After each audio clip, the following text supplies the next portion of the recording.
This is his resting place. Juan Gabaldon never imagined he'd have to bury his dog this morning. He was just a good dog.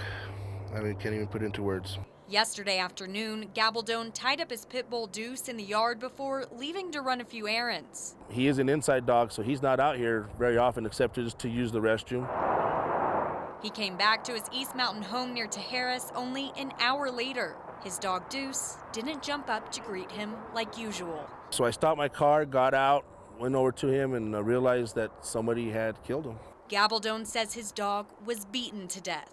Once I realized he was dead, I looked around and realized that the house had been broken into. Inside his home, thieves took anything of value. But for Gabaldon, the real loss was left outside.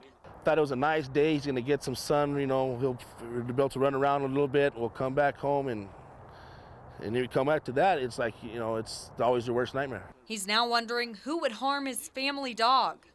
It's a lot to take in. Especially one that posed no threat. They had no reason to attack the dog. He was at the end of his chain, away from the door, away from where the driveway was. On top of that, Gabaldon says he was a self-proclaimed lapdog who loved everyone. He was such a good dog. I mean, anybody that met him loved him.